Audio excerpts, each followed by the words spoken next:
El estruendo de un tenedor de plata cayendo contra un plato de porcelana fina fue el único sonido que rompió la burbuja de elegancia calculada en el restaurante Aurum.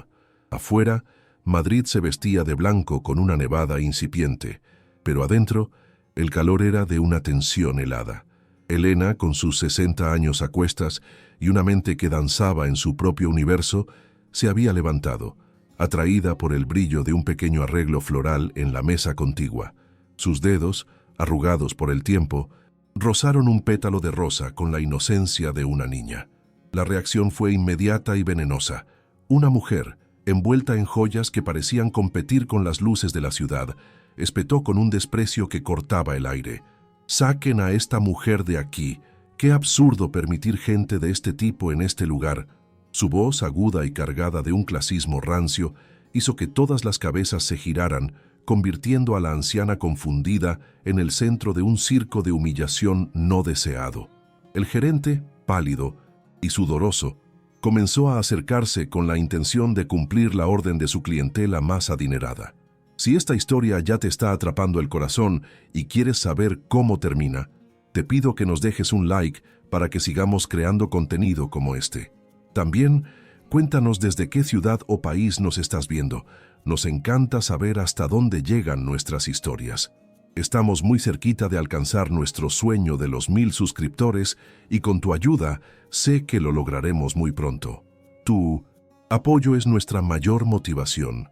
Y ahora, que Dios te bendiga y te acompañe mientras continuamos con este relato que, te prometo, te tocará el alma. Sigamos adelante, porque la parte más intensa está a punto de comenzar y necesitamos tu buena energía para acompañar a nuestros protagonistas en el viaje que les espera. Un camino lleno de espinas, pero también de inesperadas flores, como la que Elena intentó tocar con tanta pureza. Desde la penumbra de su mesa, con un vaso de whisky añejo intacto, frente a él, Javier Montesinos observaba la escena desarrollarse como un espectador en un teatro del absurdo. Vestido con un traje Brioni que costaba más que el sueldo anual de la mayoría de los presentes, su figura era la encarnación del poder y el éxito. Su reloj, un Patek Philippe, marcaba el tiempo con una precisión implacable, la misma que él aplicaba a sus negocios inmobiliarios. Sin embargo, detrás de esa fachada de control absoluto, sus ojos grises, normalmente fríos y calculadores, reflejaban un vacío abismal, una soledad tan profunda que ni toda su fortuna podía llenar. La humillación pública de Elena no le provocó ira, sino un eco doloroso, una resonancia de una herida antigua que creía cerrada. Vio en la fragilidad de la anciana un reflejo de su propia infancia desamparada, un niño dejado atrás en la carrera por el lujo y la apariencia. Justo cuando el gerente estaba a punto de posar una mano sobre el brazo de Elena, una figura se interpuso. Era Sofía, su hija. Su uniforme de mesera sencillo y funcional contrastaba brutalmente con los vestidos de diseñador que la rodeaban, pero su postura era la de una reina defendiendo su reino. Con el rostro encendido por la indignación y la vergüenza, pero con una voz que, aunque temblorosa, no flaqueó, se dirigió no al gerente, sino directamente a la mujer que había iniciado el ataque. «Mi madre no ve maldad en el mundo. Ella solo vio una flor hermosa», dijo, y cada palabra parecía suspendida en el aire denso del restaurante. Tal vez el problema no está en ella, sino en quienes ya no consiguen ver la belleza en un gesto puro. Esta frase, pronunciada con una dignidad inquebrantable, se convirtió en el verdadero evento de la noche, una declaración de principios que silenció el murmullo de las mesas y se clavó como una daga en la conciencia de Javier. En ese instante, el imperio de concreto y acero que Javier Montesinos había construido a su alrededor se desmoronó.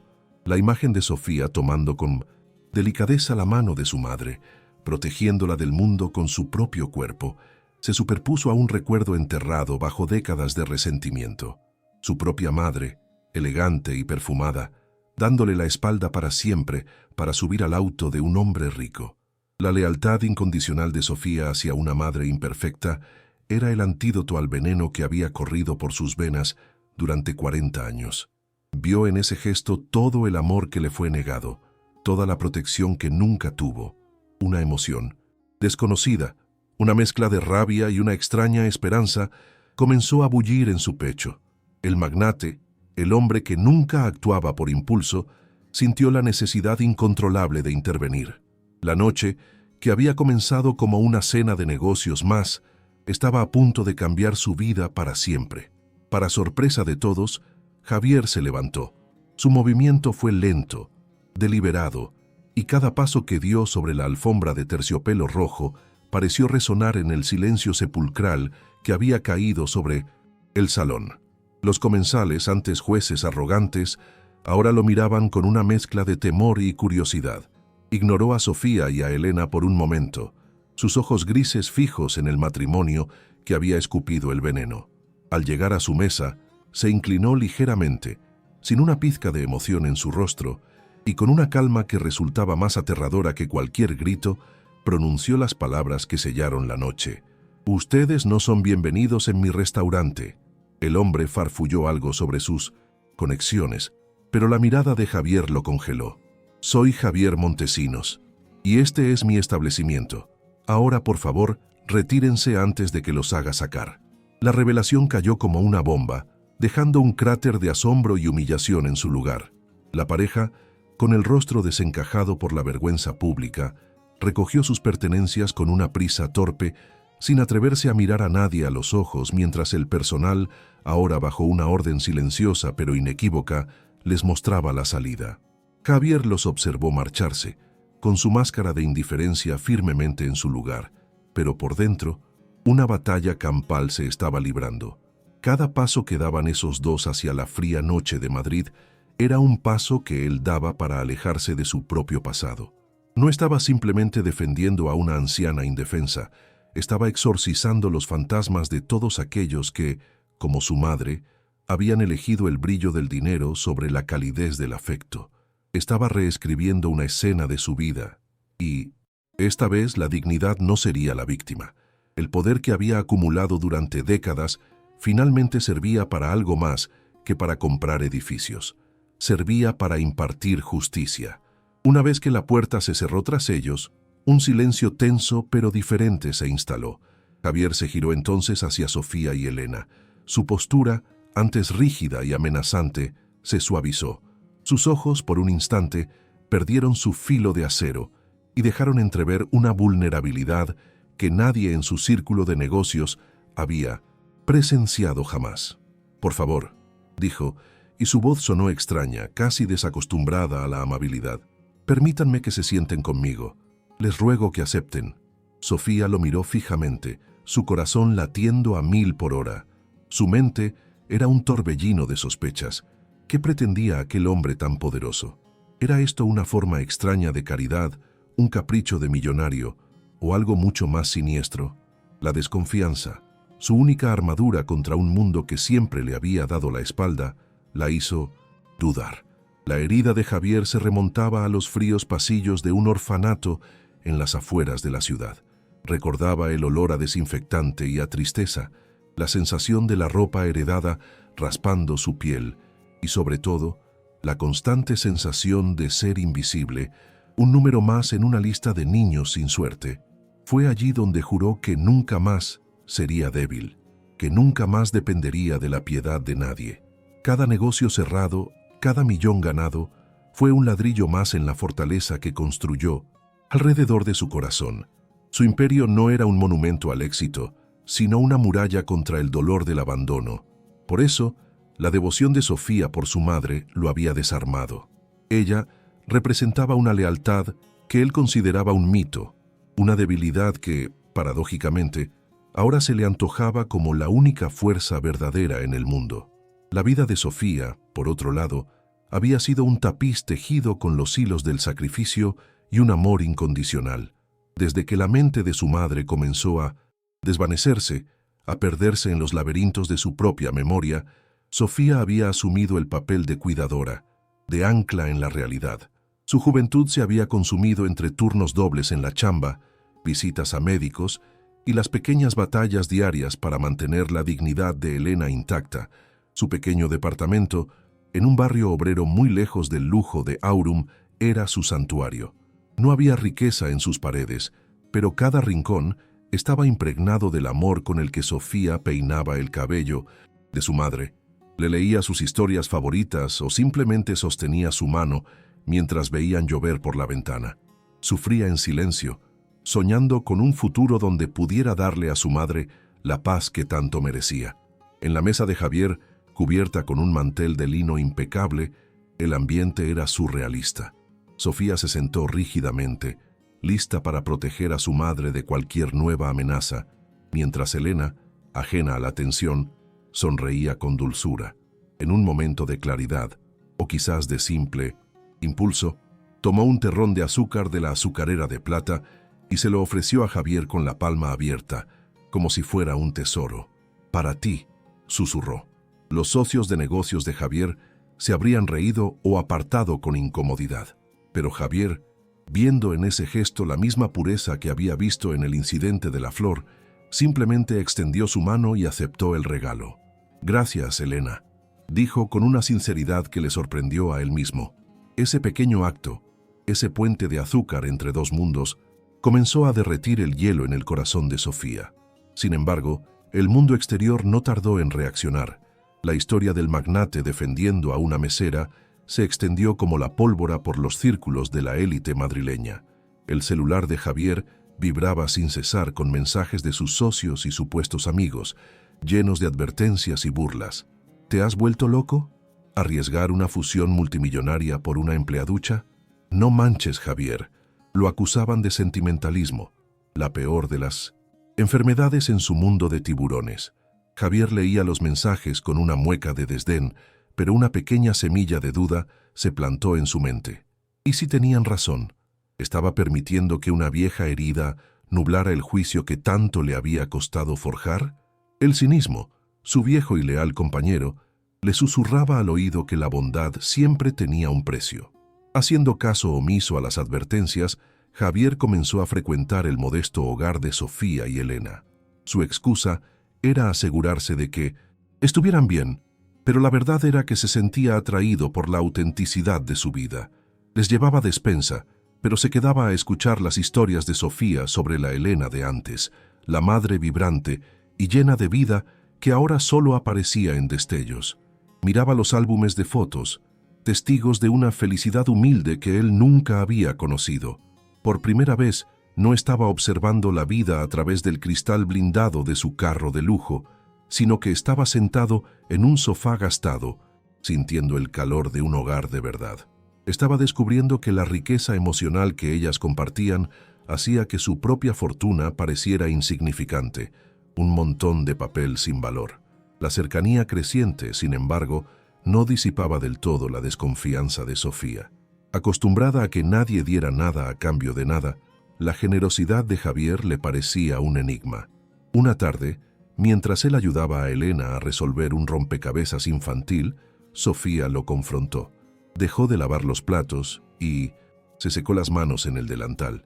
«Señor Montesinos», dijo, su voz tranquila pero firme, «le agradezco de corazón todo lo que está haciendo, pero necesito preguntarle algo, y quiero la neta. ¿Qué es lo que quiere de nosotras? No tenemos lana, no somos un caso de caridad que pueda usar para su imagen, somos solo nosotras». Su franqueza, su orgullo intacto a pesar de las circunstancias, lo golpeó con más fuerza que cualquier negociación agresiva. La miró y por primera vez no tuvo una respuesta preparada. Javier se quedó en silencio por un largo momento, buscando en su interior una verdad que ni él mismo había articulado por completo. Finalmente, miró a Sofía y la máscara de magnate se desvaneció para dejar ver al hombre. «Neta, no lo sé, Sofía», admitió, su voz apenas un susurro. «Llevo toda mi vida construyendo muros para que nadie me lastime, y tú y tu madre, con un simple gesto, los tiraron abajo. Quizás no quiero nada, o quizás lo quiero todo. Quiero entender cómo se puede amar así sin condiciones». Hizo una pausa tragando saliva. «Tal vez solo estoy cansado de estar solo». Esa confesión, tan cruda y vulnerable, dejó a ambos expuestos. La tensión en la pequeña sala de estar ya no era de desconfianza, sino de una conexión eléctrica y peligrosa, el preludio de una tormenta emocional que cambiaría sus destinos para siempre.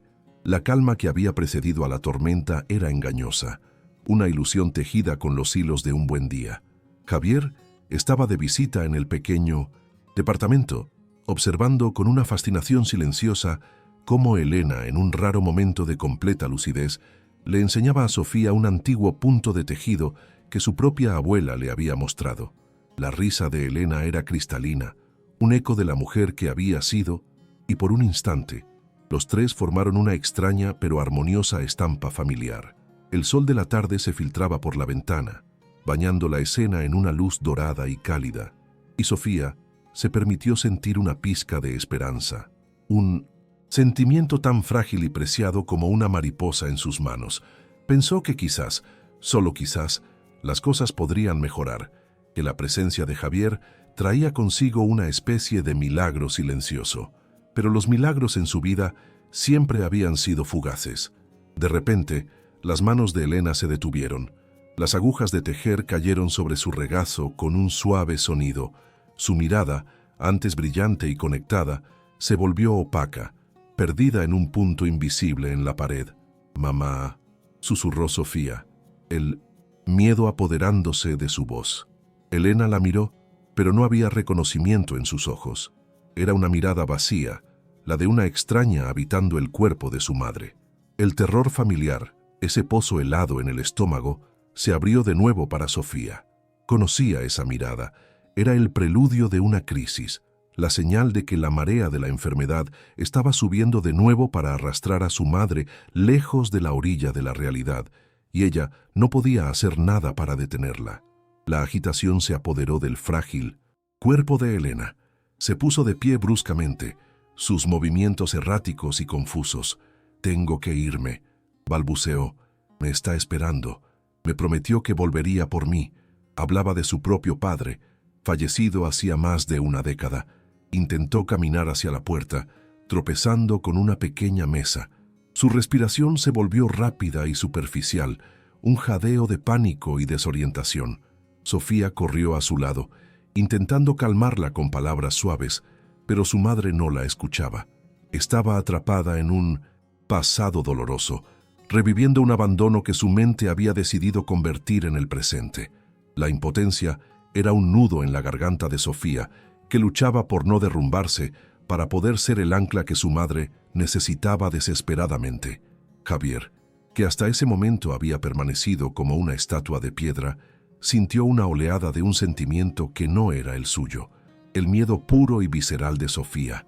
Vio el pánico en sus ojos, y por primera vez en su vida adulta, el miedo lo invadió no por la pérdida de un negocio, sino por el sufrimiento de otra persona.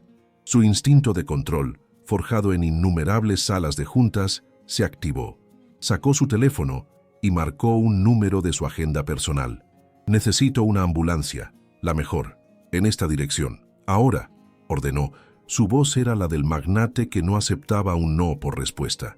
«Y despejen una suite en la Clínica Santa Elena.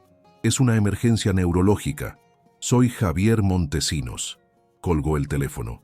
Estaba arrojando todo su poder y su fortuna contra la enfermedad, la única manera que conocía de luchar. El viaje en la ambulancia fue un borrón de luces rojas y azules que pintaban las calles de Madrid. La sirena un lamento agudo que partía la noche en dos. Dentro del reducido espacio, el tiempo parecía haberse detenido. Sofía se aferraba a la mano de Elena, susurrándole palabras de consuelo que quizás ni siquiera llegaban a su conciencia. Javier estaba sentado frente a ellas, con su traje impecable completamente fuera de lugar, en medio del caos médico.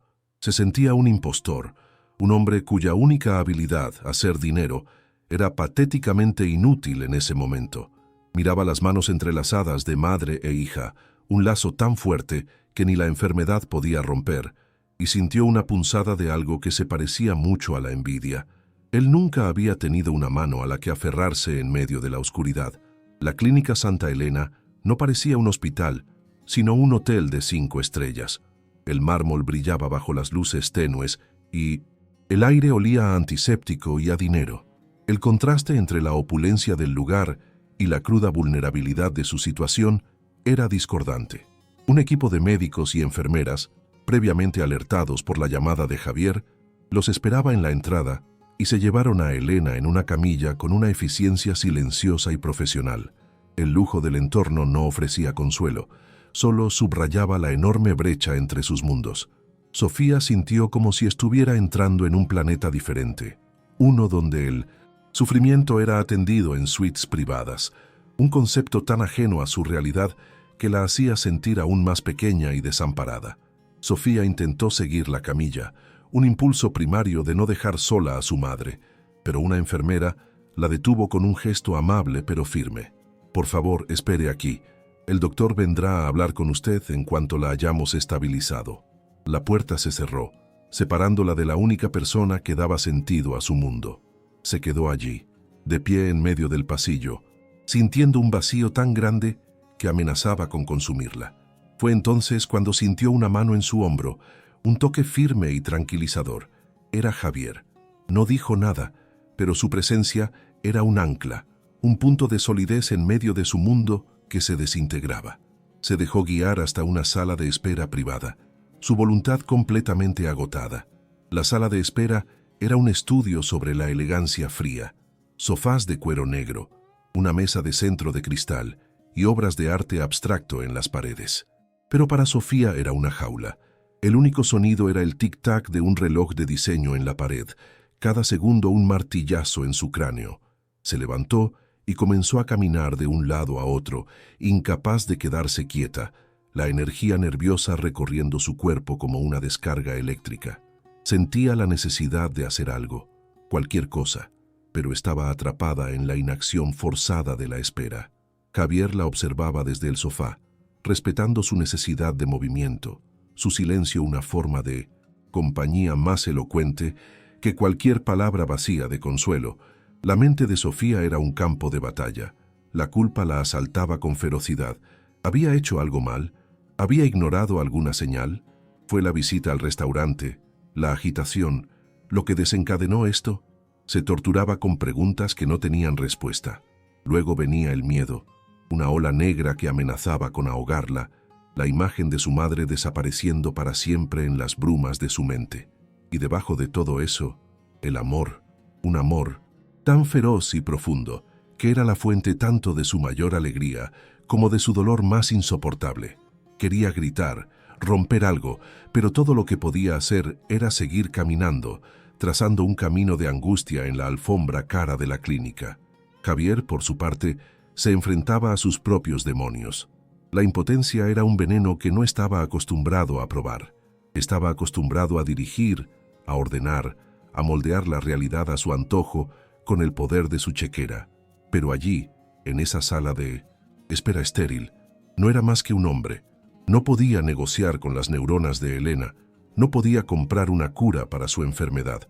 Todo lo que podía hacer era estar allí, y esa pasividad forzada lo obligaba a mirar hacia adentro, hacia el vasto y solitario espacio que había en su interior.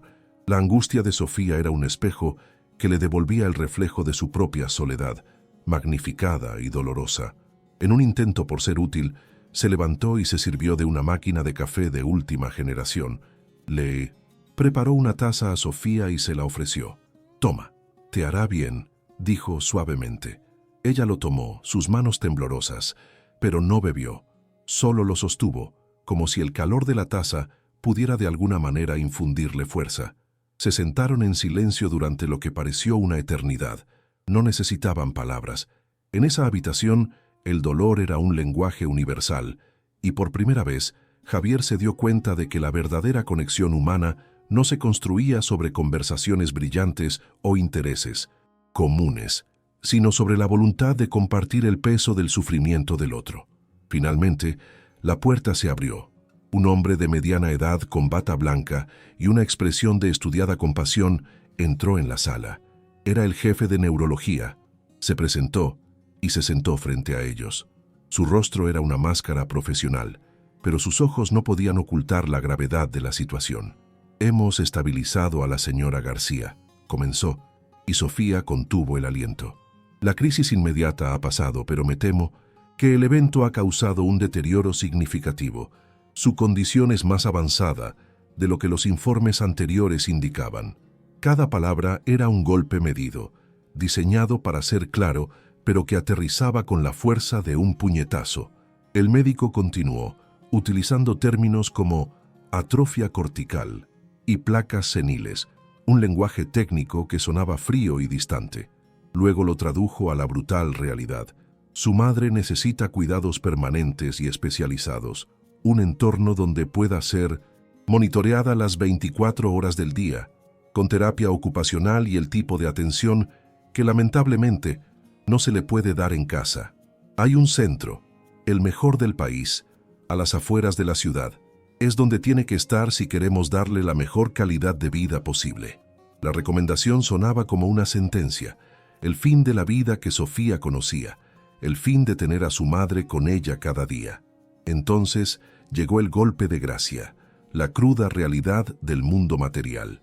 El centro es excepcionalmente caro, dijo el médico, con una delicadeza que no mitigaba el impacto. Mencionó una cifra, un número con tantos ceros que a Sofía le pareció una broma cruel. El aire se le escapó de los pulmones. Era más dinero del que podría haber en 10 vidas de trabajo incesante. La pequeña esperanza que había sentido se extinguió por completo, reemplazada por una desesperación tan absoluta que la dejó sin fuerzas. El mundo, una vez más, le estaba mostrando que la dignidad y el cuidado tenían un precio, y ella no podía pagarlo. Era el final del camino.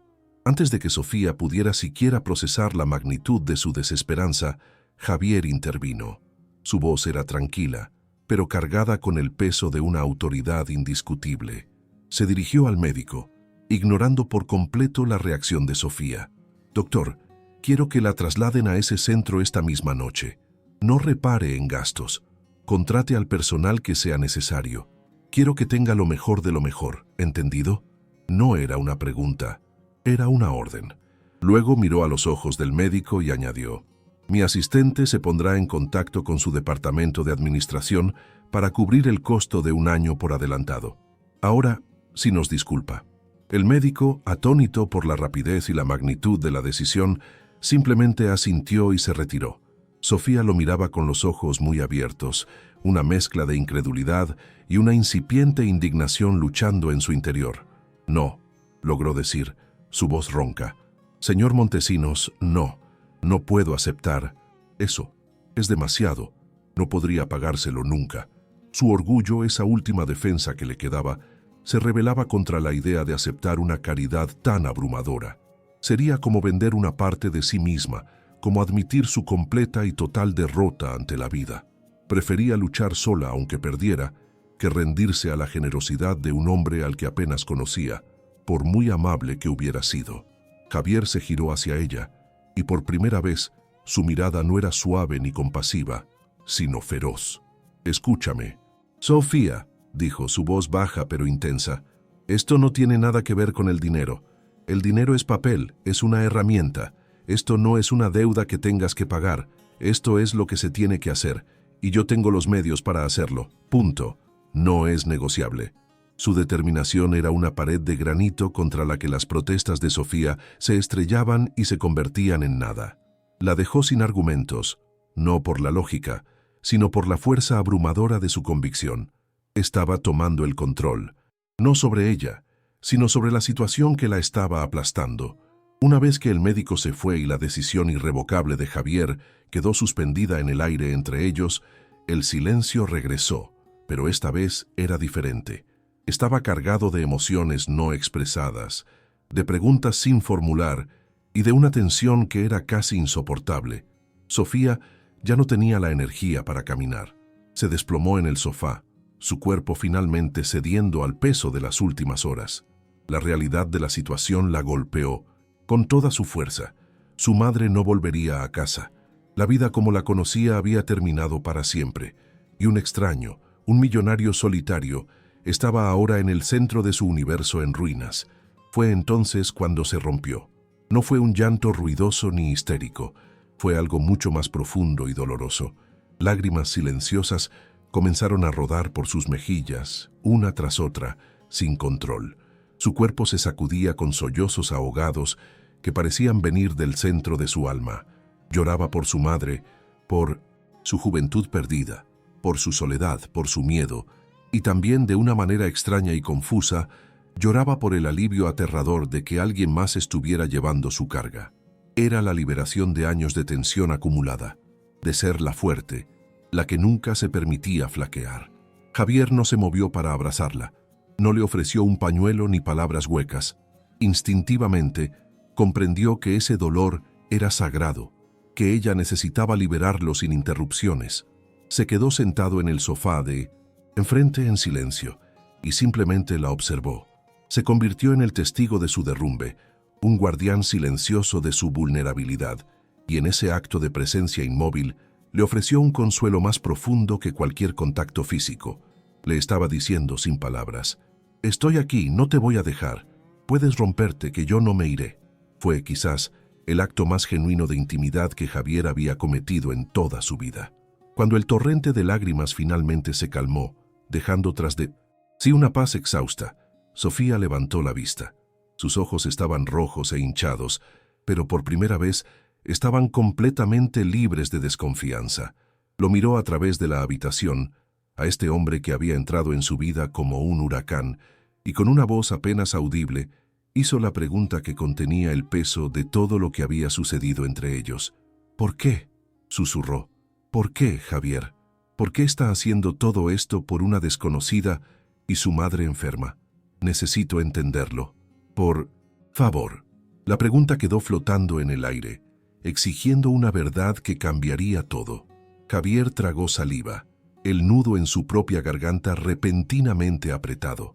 Este era el momento de la verdad, el momento de abrir la puerta a esa habitación cerrada de su alma donde guardaba todo su dolor. Tomó una respiración profunda, como un buzo a punto de sumergirse en aguas profundas y oscuras. Aquella noche en el restaurante, comenzó. Su voz sonaba extrañamente frágil.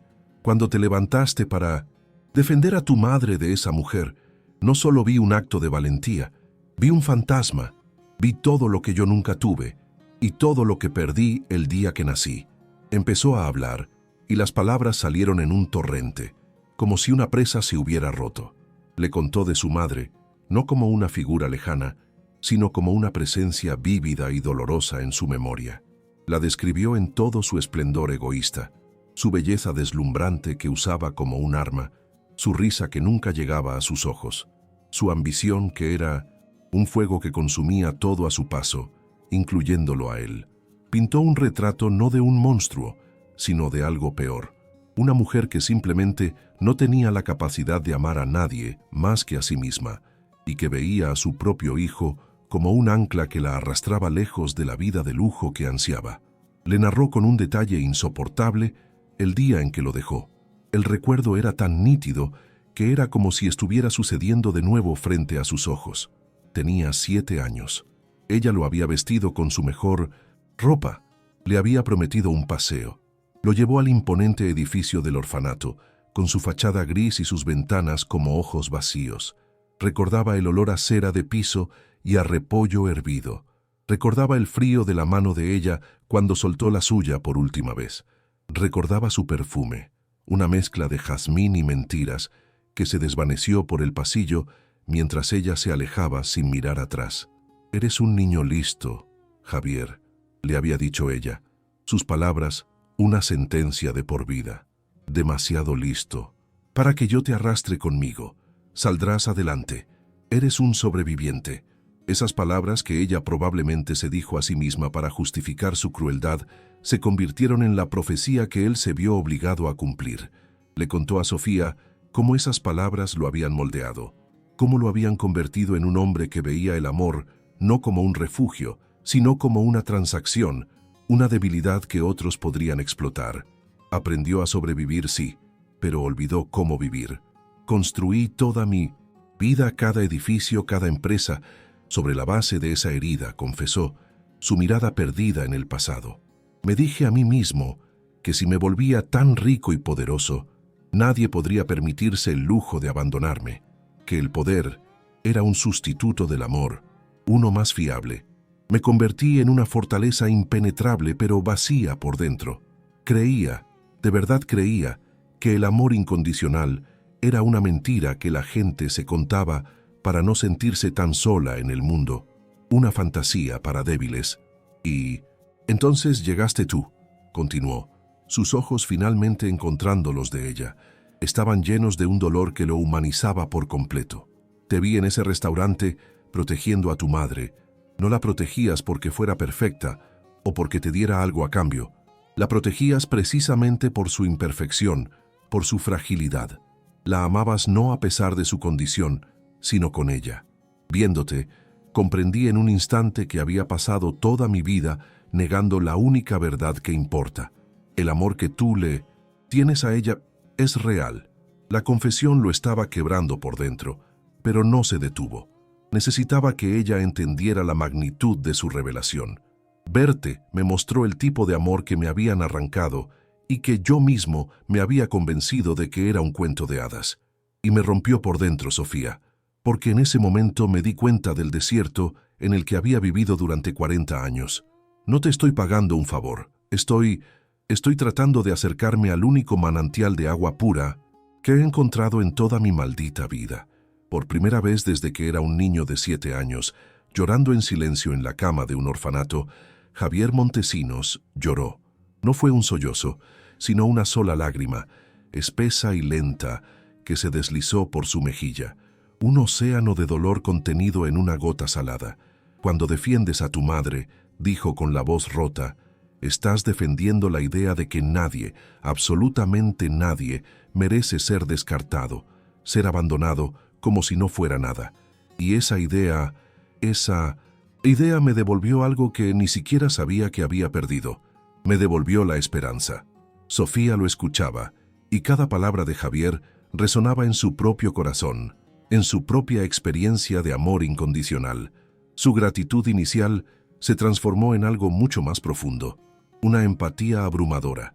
Ya no veía al magnate, al hombre poderoso que había descendido a su vida para resolver sus problemas. Veía al niño asustado, al hombre solitario que había confundido la riqueza con el valor.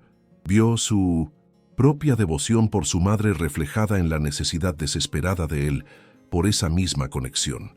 Lentamente, casi con timidez, extendió su mano a través del espacio que los separaba y la posó sobre la de él. Su piel estaba fría, pero su gesto era cálido. No era un gesto romántico ni de piedad, era un gesto de reconocimiento de alma a alma. «Ya no estás solo, Javier», susurró, y en esas pocas palabras le ofreció el santuario que él había estado buscando toda su vida. Le hizo saber que su dolor había sido visto, escuchado y comprendido. En ese momento, en la fría y estéril sala de espera de una clínica de lujo, dos almas profundamente heridas encontraron un punto de conexión. El vínculo que se forjó entre ellos no estaba basado en la atracción o el interés, sino en algo mucho más sólido y duradero, la sanación mutua. Él le había dado los medios para cuidar de su madre, pero ella le había dado algo infinitamente más valioso. Le había dado la prueba de que su herida podía, después de 1000 meses, todo cicatrizar. Habían encontrado el uno en el otro un refugio contra el mundo. ¿Te está gustando esta historia? Deja un like y suscríbete al canal. Muchas personas no dejan el like y eso nos entristece mucho, contamos con su ayuda. Ahora continuamos con el vídeo. La transición de Elena al centro especializado fue serena, casi onírica. El lugar no era un hospital, sino un hogar diseñado para honrar la memoria y la dignidad de sus residentes. Jardines exuberantes, habitaciones soleadas con vistas a la naturaleza y un personal que no solo ofrecía cuidados médicos, sino también un afecto genuino. Sofía, liberada del peso aplastante de la preocupación diaria, pudo volver a ser simplemente una hija.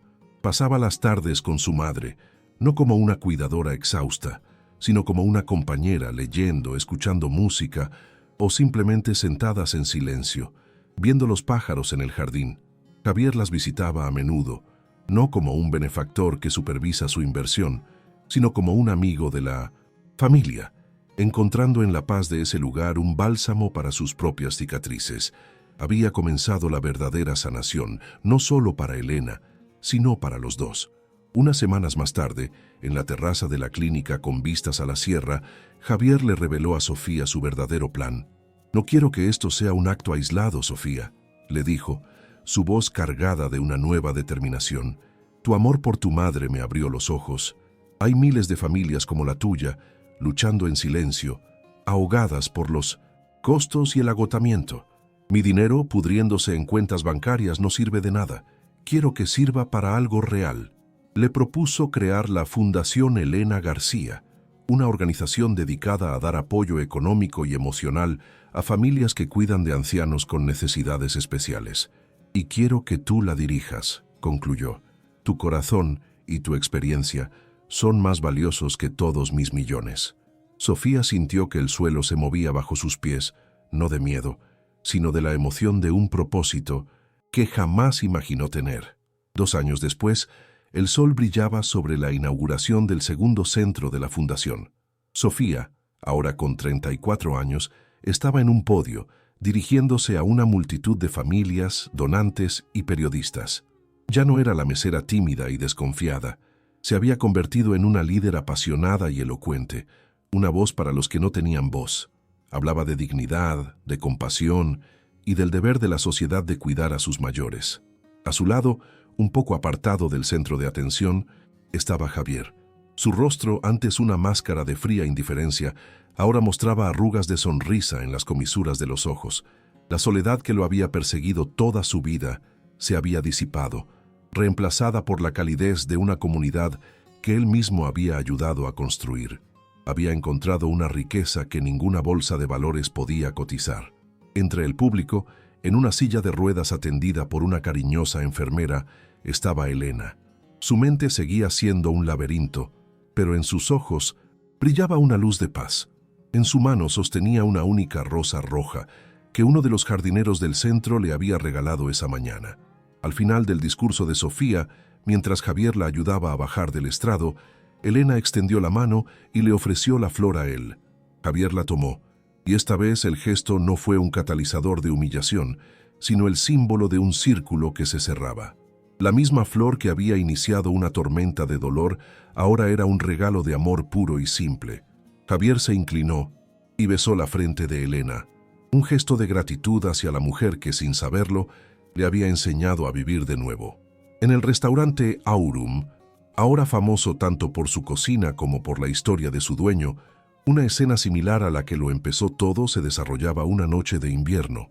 Un nuevo gerente, ansioso por impresionar, se disponía a expulsar a un hombre sin hogar que había entrado buscando refugio del frío, pero antes de que pudiera hacerlo, una joven mesera, contratada, hacía apenas un mes e inspirada por la leyenda que todos contaban sobre Sofía, se interpuso.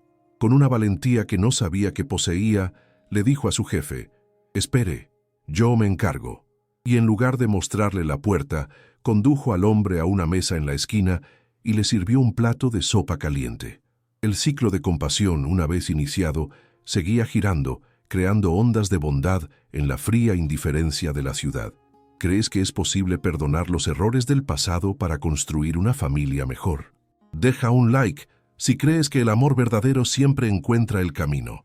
Suscríbete para más historias donde la bondad triunfa. Comenta: la familia es todo. Si tú también crees en las segundas oportunidades.